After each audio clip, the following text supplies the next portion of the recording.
Hey there, fellow travelers. Mark here with Wolters World. Today we're at the Virunga Lodge here with Paul from Shadows of Africa. He's been our guide here in Rwanda, and he's an awesome guy. And he is nice enough to agree to do a little interview so you guys can learn a little bit about Rwanda from a local. So Paul, tell us about yourself. Hey, welcome to Rwanda. My name is Paul, Shadows of Africa guide. Rwanda is my home country, my lovely country. I don't think I can live anywhere else. It's gorgeous here. So when you come to Rwanda, it's not only gorillas or wildlife. It's all about people. People are so nice. They give you warm welcome everywhere you go. Very things important to know when you come to Rwanda, how to greet people in the local language. Yes, of course. Hello, it's Muraho. Moraho. Thank you, Murakoze. Morakoze. And Murabeho is goodbye. Morabeho. Yes. Morabeho. And then, welcome to Rwanda, Murakazaneza, Murwanda. That's it. Cool. Yeah. And the thing is, when you're here, it's easy to get around because a lot of people do speak English, Yeah. which is nice. They learn it in school. Yes.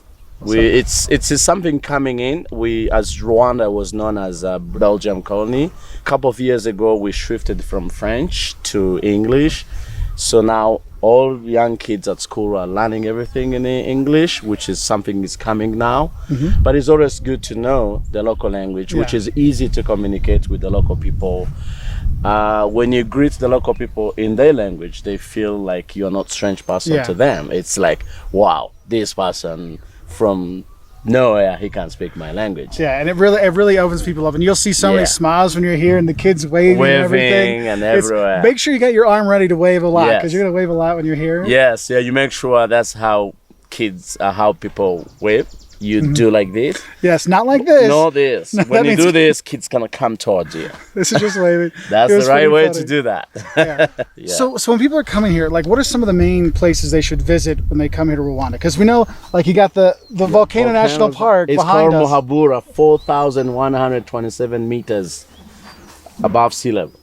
You can It's the hike that if you second want. highest. Yes, you can. It takes almost 7 hours to get on the top. Oh, wow. Well, 7 around the trip.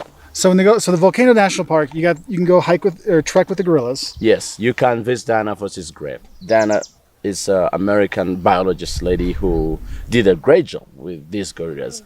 My personal belief, without her, people could not be able to see these gorillas at this time. And there's also endangered golden monkeys. Golden monkeys are only be found in the Virunga Conservation Area, which is combining this forest we see. Behind on the right Uganda, and behind on the left side is Congo. So that forest, it's only one place we can see golden monkeys.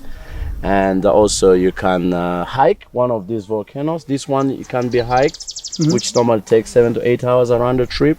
Farther where we can't see because of this kind of hazy crowds. We are in very high elevation, about 2,500 meters above sea level. You feel it sometimes. Yes. can't Farther there's what we call a crater lake. It's a volcano with a crater lake on the top.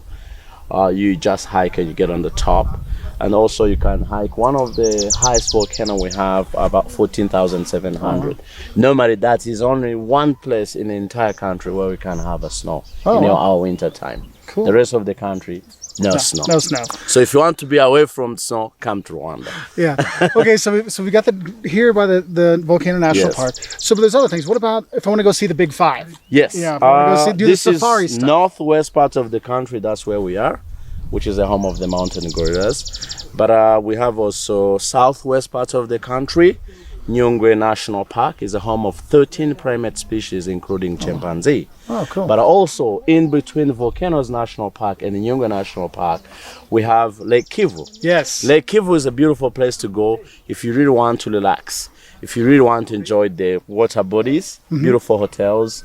If you want to do kayaking, canoeing, if you want to do any water sport, it's available there. So mostly when we come to Rwanda and you want to visit the both national park, we always advise to have one day in between two parks. You just relax. You be on the water bodies and then you go to Nyungwe National Park.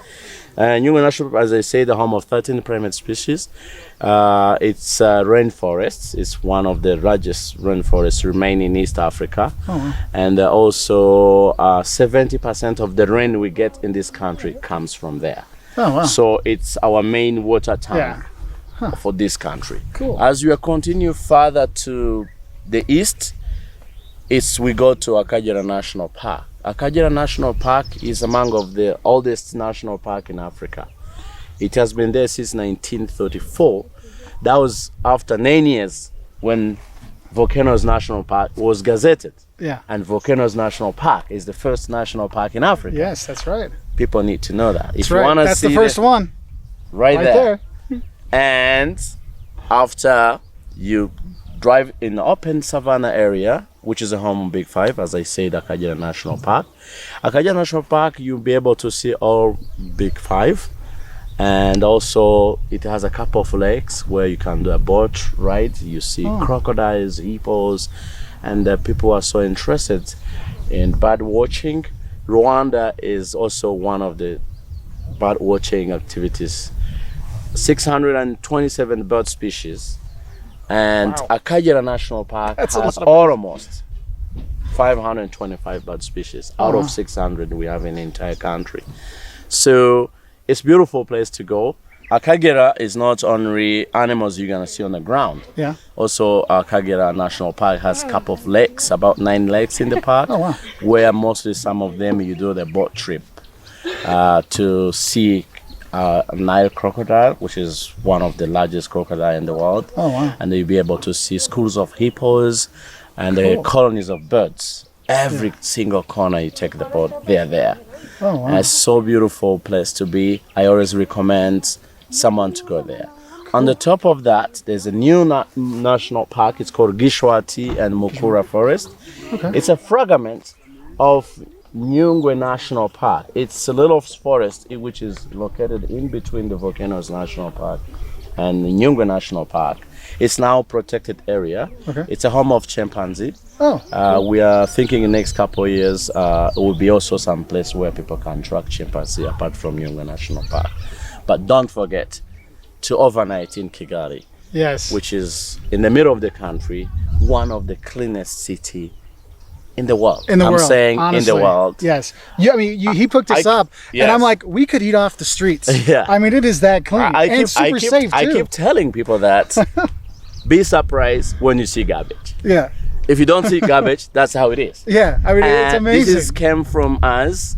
And then every last Saturday, every month, is where the whole community gather together to keep the village clean. And that's how we made it. And then now the local people have already culture of keep everything clean. We don't throw latrines or garbage everywhere, which is great. Otherwise, if you know someone is gonna clean it, you might throw things, but now you feel uncomfortable to throw garbage where you don't see any garbage. If it could be garbage, you could throw them there, but you don't want to mess up. Anyway, so it's so beautiful city. We always visit Kigali Genocide Memorial, mostly where we pay respect to our victims, the people we lost during genocide, 25 years now. Over 1 million people were killed. And also you learn a lot how Rwanda recovered so quickly after that. And I always tell people, when you talk about bad leadership and a good leadership, Rwandese people are the people to witness that, because we had both experience. So the former governments which led us to genocide, it was really totally bad, but now we're enjoying a good leadership that we have since after genocide, which has managed to bring every community together, and the unity and reconciliation is still going on. Come to Rwanda. Yes, come, please. Come, please. We are there. Make sure you contact Shadows of Africa. They've been great. Paul's been awesome. And we're going to make it happen. And I'm sure you're going to enjoy. Cool. Thank you. Murakoze. Thank you, Paul. Honestly, if you've seen any of our Rwanda videos, you know we love it. Tears to our eyes in such powerful, emotional things we've seen here. Good, bad, everything. It's such a great place. So we wish you all the best. Thank you, Paul. Shadows of Africa. Thanks, buddy. And we'll see you later. Bye from Rwanda. Oh, and a special thank you to Virunga Lodge for letting us film up here. It was so cool of them. David, thank you, buddy. I really appreciate it. Bye from Rwanda.